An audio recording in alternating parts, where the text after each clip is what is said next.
Last week, I headed out to Los Angeles for a bit of retail research. So, we organized a tour for some executives based around the theme of retail reinvention. And today, I want to share some of the highlights of our visit with some surprises we encountered along the way. Plus, we've got the details on a new food hall that's opened in New York's South Street Seaport.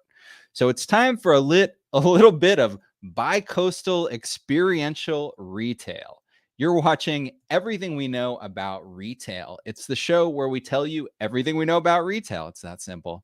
We broadcast live on the internet most Thursdays at noon Eastern, 9 Pacific, but you can watch us anytime you want on YouTube. There's a whole archive. Just go on over to everythingweknow.show, and that'll take you to our show archive on YouTube. So, my name is James Cook. I'm coming to you live from Indiana. And my name is Ebere Anokute, coming to you live from New York City. James and I both research retail and real estate for JLL. Excellent. I'm in the home office. Eberry's in the real office. It's live, people. So we're going to see maybe somebody trips and falls behind you in the background, and we'll get some office drama going on. Anything can happen when you're live streaming. Anything can happen when you're live streaming. And, there's a lot of movers and shakers in this building. So expect to see some, crazy faces popping up behind me. Yeah. This is Madison Avenue, people. Oh, yeah. Heard of Mad Men? Why like Don Draper is behind you smoking a cigarette? I wouldn't be surprised. I know, right? All right, with that, Eberry, what do you know about retail?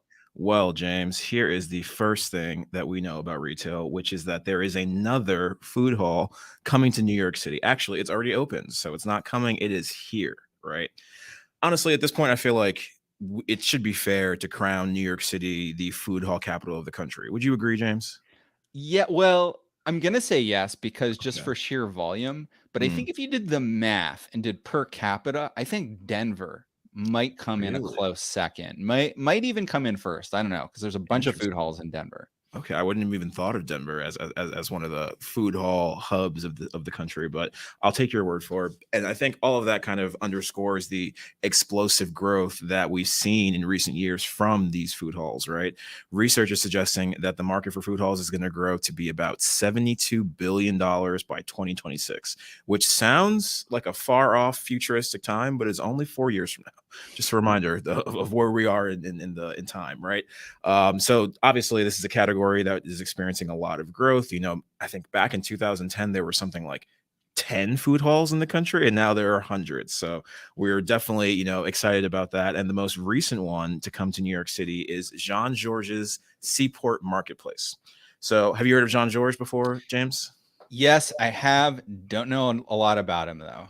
Right. No, maybe I shouldn't admit my ignorance, but sometimes the chefs blend together, right? There's the Jean Georges, there's the Jose Andres, there's, I don't know, Bobby Flay. I'm sure he has that's like a name from way back in my childhood, but the Guy chefs. Fieri. Exactly. So I've definitely heard of Jean Georges, but I had to look up, some of the restaurants, and I'm definitely familiar with these, ABC Cocina. These are just restaurants he operates in New York City.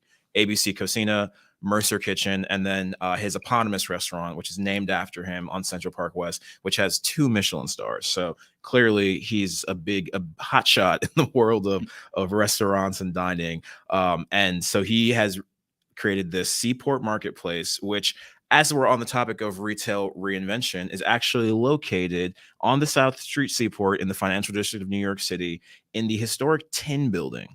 So this is what the building used to look like. And it actually used to house the Fulton Street Fish Market, which at a certain point in time was the most important wholesale fish market in the US for over a century. But eventually it started to fall out of use as fish deliveries transitioned from being on boats to being on trucks, right? So its location on the seaport used to be really advantageous for the boats, not so much for the trucks. Supply chain issues are not a new thing, James, let me tell you. Also, interestingly, it was set on fire by an arsonist in 1995, right? So You after all think the that, mob did that? I mean, who else, James? Who else has the facilities to commit arson? That's not an easy thing to do, especially for a building this large of this scale. So obviously they've been through a lot. And funny enough, the Fulton Street Fish Market is still in existence today, but it's moved from this location, the Tin Building, to Hunts Point in the Bronx. So if you go there, you can still see a massive fish market where you can get any type of seafood that you are desiring. But obviously, as a result, the Tin Building has been pretty much dilapidated and abandoned for years at this point, especially since the fire in 1995. So after a $200 million renovation, Jean-Georges and his partners have opened now a 53,000 square foot marketplace. And it looks amazing, let me tell you.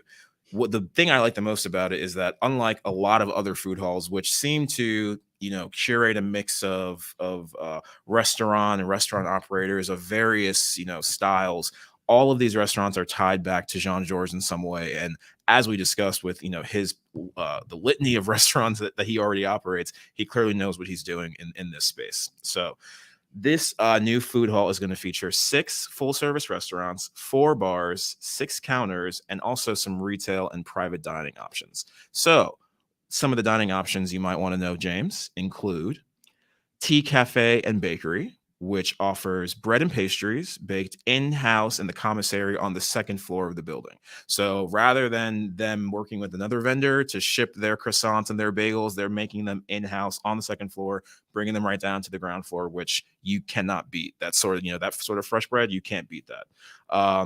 Also on the 2nd floor is Seeds and Weeds. So it's a seasonal vegetarian restaurant that has a beautiful blonde mid-century interior, as you can see here. I know I would definitely find myself here. I'm not a vegetarian, but I'm a fan of a good salad. Anytime there's, starter salad or a salad on the menu at a restaurant, we're definitely going to have to get that first before we can get into the entrees. So I will be a regular at Seeds and Weeds for sure.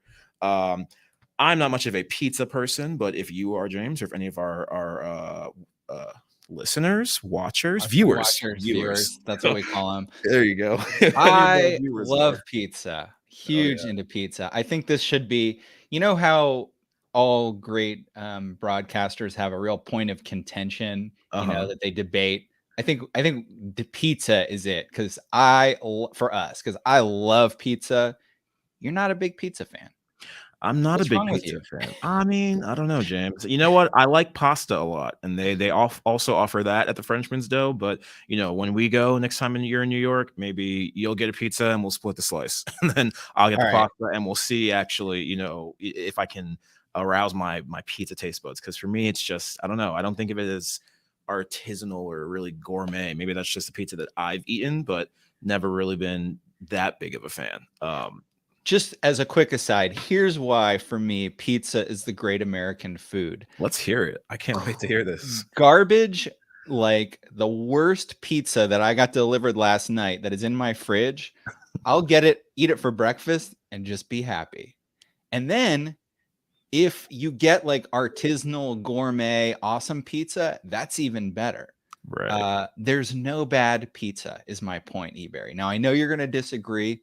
I think we're going to need to do a whole pizza episode. That's what it's sounding like. Right. We're just thinking of the content on the spot. But yeah, no, I didn't realize you were such a pizza enthusiast, James. This is, I am. We just uncovered this for me and for our viewers, live on the air. That's the exciting part of broadcasting from, Madison Avenue. So we'll see, the Frenchman's Dough obviously is going to offer pizza and pasta. So, already we can see there's a lot of different options. And I think that is even better exemplified by the House of the Red Pearl, right? So this is going to be a Chinese restaurant. And so they're going to serve a collection of regional Chinese dishes. And, you can see just by the decor, this almost looks like a lounge, right? It looks like a place where you go sit at the bar while you're waiting for your table to get ready. And then assuming these are the tables, that is a very luxurious way to eat. So I don't know. I really love this project and what I've seen of it so far, especially because every single location looks different, right? They've taken so much time and put so much thought into the decor, right? I was even looking at some of these pictures that are from the press release, and no two restaurants even have the same chairs, James. Like, that is how thoughtful they were with all of this. I feel like the vibe, the decor for each location is so different. It's almost like you're in different restaurants, but it's all in the South Street Seaport at the Tin Building. And, I think that's going to be a really, really big hit. So my question to you, James, is where are you going first in this location? So it's funny, all this talk about pizza, you'd think I would say, what is it? What's it called? The Frenchman's Dough? Frenchman's Dough right there. You'd think it would be that, but it's actually the House of the Red Pearl. Okay. Because the interior looks so awesome. I want to hang out there and see what that's like.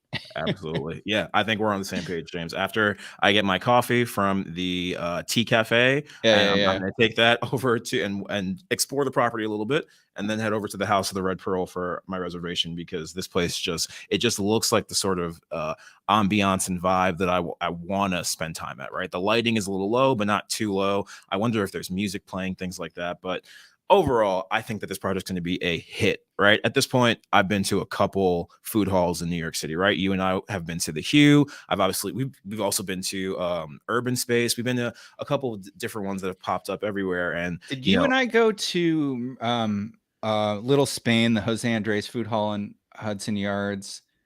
I'm not sure if I've been with you. We did go to that. Yeah, we did go to that. Absolutely. And that is kind of a really good analog for this, where you have the vision of one chef who's got vision, right, who's spinning off that vision into different things. Although I have to say, everything at the Jose Andres Food Hall is Spanish. House of Red Pearl, not French.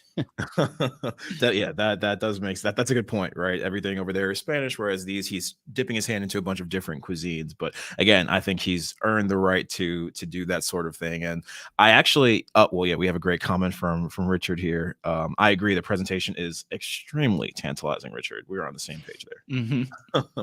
But what I think is also interesting is this has been advertised as closer to sort of an eataly than any other type of restaurant, because of the emphasis on retail. So in addition to all of these restaurants and bars that you can, go and spend time at, there's also a lot of different artisanal shops that offer nice pastas and cheeses and all those other sort of wares that you get from like an eataly or maybe like a Chelsea Market sort of vibe. So I really like that. And I think that's the direction that food halls are going towards, going forward. It's not just about, the food that you're eating there. It's also about the food that you can buy there and take home and cook for yourself, and remind yourself where you got it from, maybe inserting themselves into the grocery routines of, a lot of consumers that shop there. And I think it's a really great idea. There's a lot of different options with a really nice sense of curation. And also, we know that FiDi has been really popular when it comes to residential redevelopments in recent years, especially old office buildings being converted into apartments. So we know that there's a large residential population that already exists in FiDi,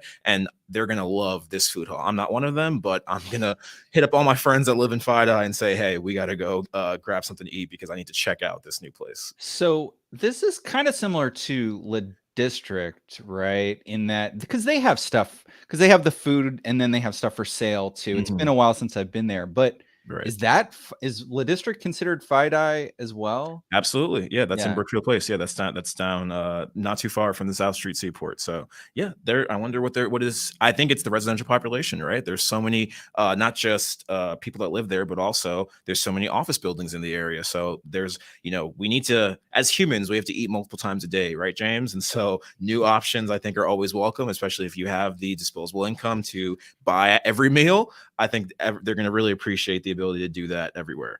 I do have to say one thing, though, that I'm concerned isn't the word, but just curious. Okay. I didn't see anything about outdoor dining. And I know for a fact, when it comes to obviously the warmer months like we're in right now, that is something that's very big on the South Street Seaport, especially or in FiDi in general. So in Brookfield Place, there's a lot of really beautiful outdoor dining right on the water. I can't imagine them not taking advantage of their location on the water to show those views, but I didn't see anything about outdoor space. So that is something, Jean-Georges, if you're listening, troubleshoot that. Well, Ebere, your assignment over the next month is to head down there yourself, Hmm. come back with a report, and also take, a little bit of footage on your phone so we get a sense of what it's like to be there in person. Absolutely. I'm definitely going to do that. I told you it's already on my list, and I can't wait to share, with our viewers what the experience was like. And I'm really excited to see these food halls continue to elevate and to, break the mold of what previous ones have done and just, continue to offer different things. It's really exciting. But enough about New York redevelopments, James. Tell me, what do you know about retail? Well, Ebere, here's the second thing we know about retail. We're going to the other coast. Last week, I helped organize a tour in Los Angeles, and the theme of the tour was retail reinvention. Saul on our team was along with me, as well as Luke, who's one of our researchers based in LA. And so I have some footage that we took along the way that I want to share with you all around that theme of retail reinvention. So Yeah. the first place that we went to once looked like this. This is Macy's Plaza. It was originally called Broadway Plaza, an urban mall that opened in 1973 in Mm, downtown Los Angeles. Real classic of the era right right. there. Closed in 2013. When you stood outside this mall, it looked like this. So it's just like Nice. brick walls on the city. So you want to really close yourself off from the city. This is the way to do it. You want to do yourself an old school Macy's Plaza. So back in 2013, Rankovich purchased this old school fortress mall and redeveloped it to open it up into the city. And this was one of the initial stops on our tour. It is now called the Bloc. So the Bloc opened in 2015. They've had some trouble with leasing. Obviously, Macy's is still the anchor. They now have LA's first Alamo Draft House. That Uniqlo opened in 2018. They have a Nordstrom local there. Joey, which is the popular Canadian restaurant. They've got a very happening Joey right on the corner of this project. It's called the Bloc because it's an entire city block. Um, it's a real mixed use project. Not perfect, but so much better than that enclosed mall. Now it's a part of the city. It's a Absolutely. I was gonna say it looks amazing, and especially I feel like the open air aspect of it really suits Los Angeles. It makes perfect sense that they would take off, the roof of that place and turn it into an outdoor sort of upscale shopping center. And I definitely looks like a place that I would definitely want to go to. Yeah, and it is true. I didn't even mention this, transit-oriented development. So Oh it's wow. got its own metro entrance. There's a proposed residential tower, a 41-story tower that the current owner is moving forward with. As you can see, there's a green space, well, quote unquote green, it's astroturf, that the owner activates with different activities. The last time I was at the Bloc a few years ago, they were doing like a live yoga thing. They do different, I'm sure they've done like silent discos there and different movie showings and things like that. Um, Interesting that in the clip you just showed, James, the Lululemon said pop up on it. I don't think I've ever seen that before. Like maybe there's a pop up, but they're not usually so forthright with that information. It's so funny that you mentioned that. On site, we also remarked at that because Lulu does a lot of pop-ups. In Sure. fact, they've got, because they'll go to places like the Hamptons, for example, where they're only Sure. going to be open up during the season. But normally, right, it just says Lululemon, and unless it's a pop-up, you wouldn't know. That's a Right. great question. I don't know why that is. Interesting. So, Ebere, the next stop on our tour, we headed down to Broadway in Los Angeles. At one time, Broadway was the highest concentration of Well, it's just all these old school movie palaces, like 20s and 30s era theaters. To this day, it's probably got more of these like silent and early film movie palaces that are still around than any other place in the world. Although Broadway's really seen better days. You know, we spent this tour going around downtown LA, and just LA, downtown LA is kind of took 2 steps forward and 1 step back with the pandemic. They were really on the cusp of a renaissance, and the pandemic just pulled all of the daytime workers out of it. And Right. it's still, you know, it's still just starting to recover. So our destination on Broadway was the Tower Theater. So this was built in 1927. It was the first theater in Los Angeles to be wired for sound. So that's how old this theater is. And it closed 33 years ago.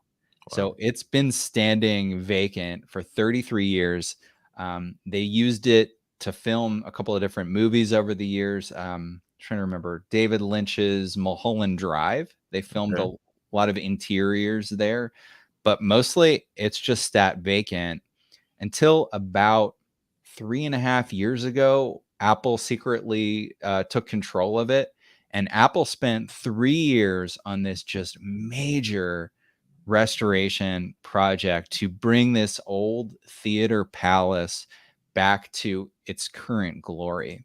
So this one opened up during COVID. So and I think it was in 2020 that it opened. I should know this. No, I'm sorry. It opened in June of 2021, but it wasn't until last week that I was able to get there in person. And I think it was worth the wait. It was really pretty cool. So when you go inside, there's a grand entrance, and then there's a balcony level, the main level, and then there's a basement. So this is the balcony level, as you can see here. Just absolutely beautiful. Truly. So they opened the kind of the marketing behind this store is that it coincided with Apple's push into the entertainment industry. So this is kind of around the time where Apple's starting its Apple Plus service and is doing like high-end TV series like Severance, and there's others that I'm blanking on, but Severance is the one that I've been watching. Yeah, I can't think of any right now either, but I agree. I know that they're doing a lot of TV shows. So it's part of this thing of Apple's opening offices in LA and is saying, okay, we're part of Hollywood. So this is going to be our sort of LA Hollywood flagship store. On the main floor of the store that used to be where you'd sit to watch the movies, that's where all of the, the Apple Store sales are happening. You can see there are people there, but it's certainly not crowded. Like most Apple stores you go to, there's a bazillion people there. Yeah. Downtown LA, just not a ton of people. They had an area to do classes and events. In fact, there was a class going on at the time. I don't know what it was about, but at the far end there, you can see somebody teaching a class. You can also see there's not really anybody attending that class. I was going to say, where are the students? Yeah, it's kind of a bummer. Like I said, I think downtown LA's future is bright, and this is going to be one of the anchor things on Broadway. Down Broadway a little bit, the Ace Hotel, they purchased another classic theater, the United Artists Theater, and redeveloped that. Ace Hotel, obviously very hip. They were kind of on the vanguard of redeveloping LA. This is back way before COVID started. So we're talking like, I don't know, maybe 2014, something like that. But yeah. No, Apple, I mean, this is just another one of their amazing retail locations, right? Yep. I know that in New York, right across the street from where I'm sitting right now in Grand Central, they have a really amazing location there that I almost thought was a joke the first time I heard about it. I'm like, how could there be an Apple store? Or at least I thought it would be like, there's a lot of retail in Grand Central, but I thought it'd be in one of the actual retail locations, and it's not. It's just like on like the mezzanine level of the large Grand Central, central atrium, you know, so the views of like the ceiling with the amazing frescoes up there, like it's really amazing. And then they have obviously up near Columbus Circle on 59th Street, the giant cube that is just a cube, and you might think you're being punked when someone tells you that the Apple store is there until you go downstairs. Like a spiral staircase takes you to the underground, 2 levels underground location. So it's honestly at this point par for the course for them to take an amazing you know, former theater like this and turn it into a place where I can buy a new iPad or something. I love it. Yeah, and I think that cube on Fifth Avenue, that was probably the first iconic, you know, landmark Apple store location. And they're doing these like around the world, planting their foot in retail, saying these are our flagship locations. In the basement of the Tower Theater in LA, they have on display some different items about the history of the theater and sort of the redevelopment project that they went underway to do this. It was a 3-year redevelopment project where they collaborated with the city of LA and a whole bunch of local preservation folks in the preservation community in Southern California. There was kind of a debate, you know, amongst preservationists where if you've got an old theater like this, the highest and best use for preservation is to just make it back into a theater. Right. The thing is that nobody's going to spend the millions and millions of dollars to make a theater that people aren't going to go to. So Apple steps in and says, well, we're going to turn it into an Apple store, but we're going to basically restore it as an Apple store within a theater. So it looks and feels as close to its original, you know, use as we can make it look and still get away with it. Because obviously Apple's not going to just pay to create a theater.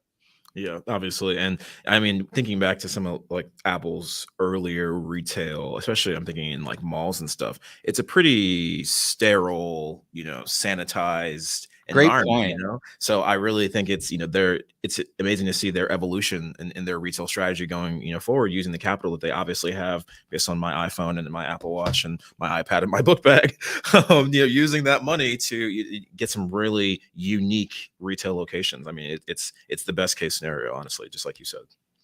Yeah, that's a great point. You know, the archetypal Apple store is very antiseptic, and this is a lot more fun. Like, this is cool. Yeah. Like, you saw that ceiling with the like fresco. It's just absolutely beautiful. Truly love it. Can't wait to go.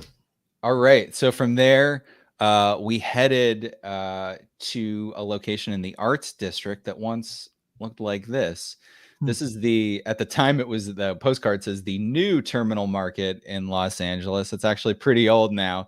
This was originally built between 1917 and 1923.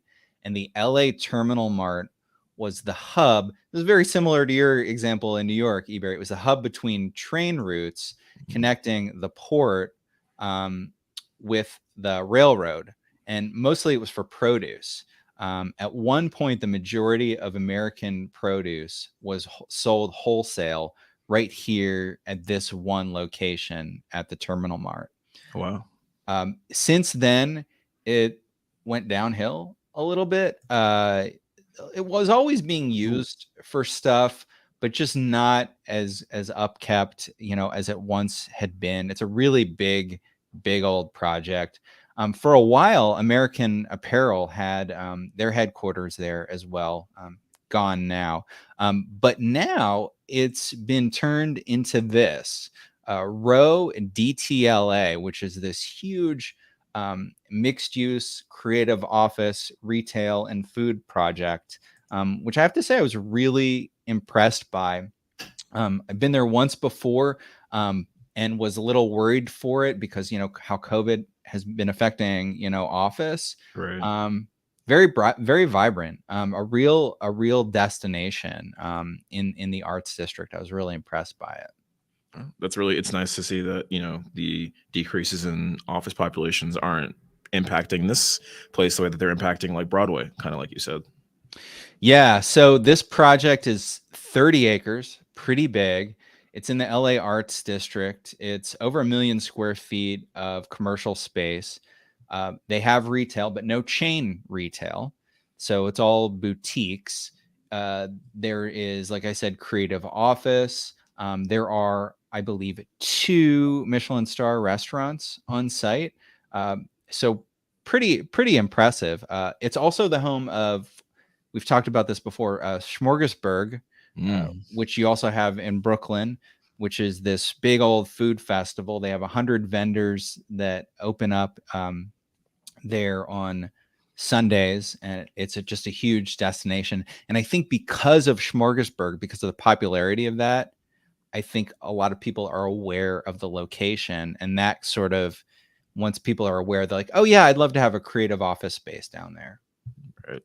Definitely. No, it looks very similar to Smorgasburg in Brooklyn, right? Which is in Williamsburg, and in a similar sort of maybe industrial sort of looking vibe, or at least used to be. So yeah, I'm excited to see that Smorgasburg has extended across to the West Coast too. It's been that popular over here. It makes perfect sense. Yeah, and they're continuing to lease space. I didn't mention this. JLL leases the office space at the Row, which was great because we got the inside scoop, and it was really easy to set up a tour too. Absolutely. They just signed a lease with Joybird, which is a DTC furniture brand. Joybird is going to do both a store and 16,000 square feet of office space, which is perfect. It's a perfect location for both of those things. So you got, like, a nice retail boutique to share your latest Joybird furniture, and also like a cool hip destination for your folks to work at. Amazing. Very cool. So one of the things that I should say, though, is one of the reasons why the Row has been successful is because it is separated from the rest of downtown. So, I was kind of saying at the beginning how great the Bloc was because it opened up to downtown. But right now, because of the crime and the homelessness in downtown LA, the fact that the Row is a little bit separate and is a little bit of there's not a lot of entrances to get into it. So it's kind of its own thing, even though it is a part of downtown. That's also made it a little bit more appealing for office leasing, which is good for the project, but is sort of sad for downtown if you think about it. Yeah, a little bit. But I mean, listen, James, I'm sure that you have, that's a very sad note, but I'm sure you have some more high notes for us. So tell me, what else do you know about retail, James? Oh, great lead in. So here's the third thing that we know about retail. While I was in LA, we came across some unexpected retail gems. And I want to share 2 of them with you now. The first one is in the Row. So we're in the Row, and Luke, who's our fellow, he's the office researcher. He does office. He's not the office researcher, but he is an office researcher for JLL. Right. He's like, we're walking around. He's like, there's this really cool like sneaker store in the Row, and he's like, we're gonna find it. I want to show this to you guys. And we're walking around. At one point, we're just in the most like sort of derelict-y feeling, abandoned-y feeling part of the whole project. And I'm like, man, there is no way that he is leading us to the right spot right now. Luke does not know where he's going. Sounds like a setup. Right. But we keep following him. You get to this point. No, that's the wrong one. You get to this point where you see this door. What? We're like, okay, we'll walk inside. I'm like, why are we going in here? This is just a produce storage area. And he's like, no, keep going. You'll see what I mean in a second. So you keep walking, and you're like, wait a minute, is there something in there? You go inside. There's this whole 3-story streetwear store called Bodega. Right there, you see some limited edition sneakers for sale. It's 8,000 square feet, 3 stories. They have books, they have clothing for sale. The vibe, I have to say, was very warm and friendly. Everybody was really nice there. But Awesome.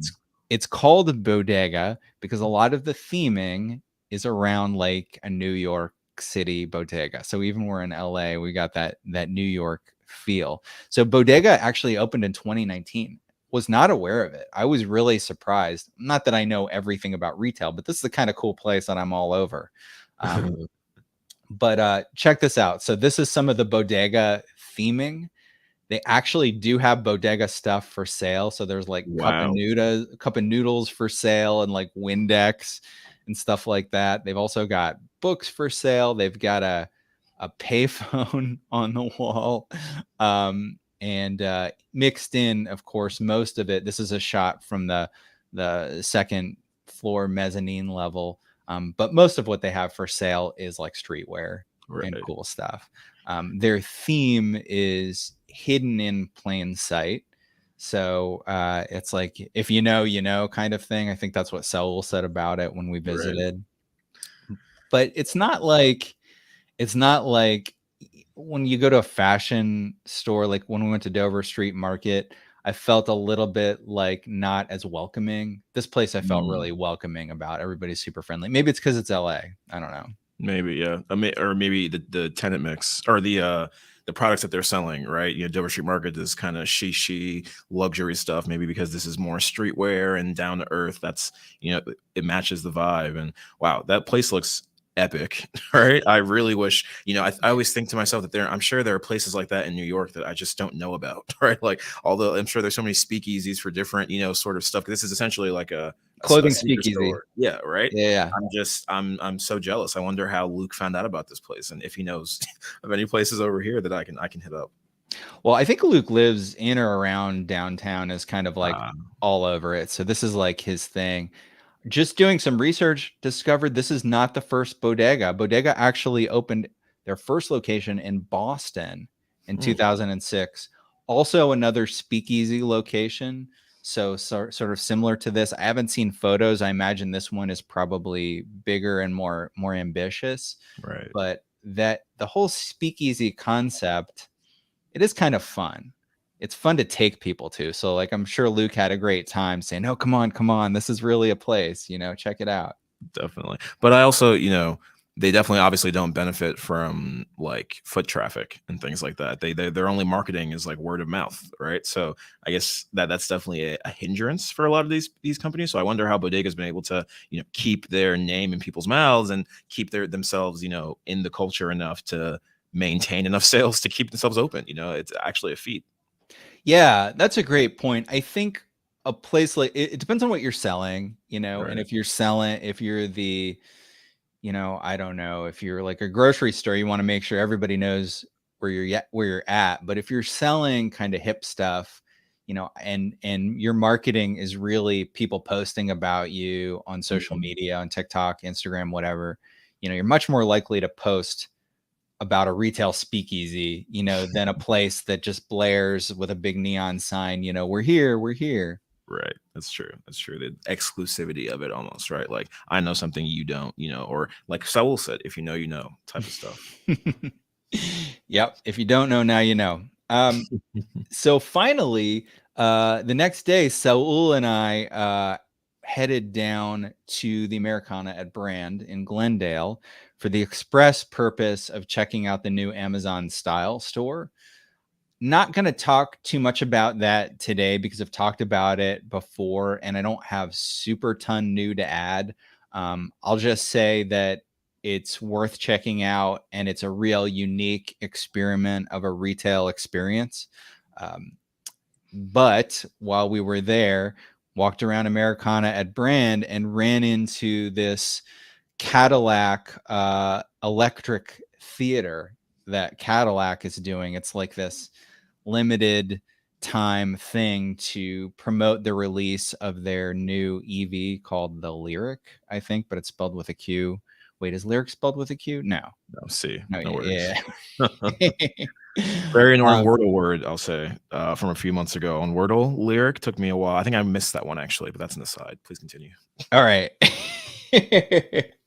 So the Lyric is the new EV from Cadillac. So they've got this little limited time location at the Americana. I should say the Americana is a great urban lifestyle center developed by Caruso, downtown Glendale, similar to the Grove if you've been there. So anyway, we go inside, and when you walk in, there's a mock-up of this big concept flying car, which is clearly like, I was going to say the Jetsons. It's not out of the Jetsons. It's out of like, I don't know, the Blade Runner or Back to the Future 2 or something like that. It's a concept car, so they're never really going to sell it. Right. But in the back, there's a theater, which is this 360-degree immersive theater that's basically kind of a, commercial for the future of the Cadillac electric car. So of course I had to drag Saul into that. And it was we went into the Cadillac Matrix basically. Whoa. I know, What's going on here? I know. So it's a short show. It's like 5 minutes long. It is in the style of like what you might see at Epcot in Disney. It's sort of like really stylish. Maybe not a ton of substance, more about the branding of, what you can, what is the culture of the Cadillac EV. We definitely enjoyed it. Certainly I did. It was a little trippy, very totally enveloping 360-degree experience. And so as the show is ending, you of course exit out the other side and you go in and see the new 2023 Lyric. And you can look at that. This mall has a Tesla showroom in it, so it's exactly the kind of place that folks are going to go and sort of see the new EVs. These are EV car drivers. It's a high-end lifestyle center. Right. Well, I mean, did it make you want to buy the new 2023 Cadillac Lyric? I mean, I'm excited. Folks know I'm a fan of electric vehicles. We've talked a lot about how that's going to change retail. They are now talking about outlawing sales of new gas-powered cars in California, like really soon. What is it like? 2030. Yeah. Really soon. Yeah. So California is going to be the hotbed of EVs. It already is in the US, but just even more so in the future. So expect more electric showrooms, especially in California, but across the US. So let's check in on our viewers. We had a comment from Richard. Here's another comment. Apple's strategy, talking about that Apple store, might just trigger intrinsic themed retail premises trend among other brands globally. I believe even Starbucks has done something similar in the past. Yeah, well, sure. The Starbucks Roastery, which we've got in Seattle, New York. There's one in Italy. There's one in Chicago. Just these huge, just brand flagship locations, just really making your mark and saying, we're here to stay. Absolutely. And with my coffee habit, they're definitely here to stay. I'll say that. So Ebere, out of everything that we talked about in our LA tour, probably you're most excited about visiting Bodega, would you say? 100%. Yeah. That place looks so cool. And I'm not too much of a sneaker person myself, but I definitely have an appreciation for them. And I'm sure that there's, a bunch of different things other than sneakers that I could go there and shop for. And honestly, just being able to record as I'm walking in and put it on my Instagram story is enough for me. So I definitely will be visiting Bodega at some point. Awesome. Well, for folks who are listening or watching at home, I just want to let you know you can download our latest research reports, including our new Outlook is dropping, I think, next week. Just go over to jll.com, go over to the Trends and Insights section, and you can download free research to your heart's content. We also do a podcast that's different from this. It's an audio-only podcast called Where We Buy. Always doing cool, in-depth interviews with new retailers. I'm heading to Orlando this Sunday to the Florida ICSC conference, and I'm going to be doing some really cool interviews while I'm there with some folks as well. You can check it out at wherewebuy.show or just search for Where We Buy in whatever your favorite podcast app might happen to be. Absolutely. And if you are watching us on YouTube, or if you're not, but you have a YouTube account, please be sure to subscribe to us over there and also click on the bell icon so that you are notified every time a new show comes out each week. Alternatively, if you're not a fan of YouTube, you can follow us on the JLO Retail LinkedIn page, and all of our information is available there as well. Awesome. Yeah. So follow us on one of those two locations, so you're always notified when we go live. Next episode is going to be next Thursday at 9 a.m. Pacific, 12 Eastern. Ebere, what did we learn about retail today? James, I learned that Apple can't stop, won't stop when it comes to exciting and innovative and unique retail locations, and they're the trendsetters in that category. Awesome.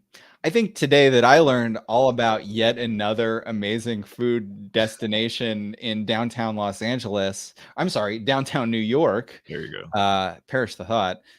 Sorry, New York. That I need to go check out in the seaport. And if you all want to know more about everything that we know about retail, be sure to join us here again next week.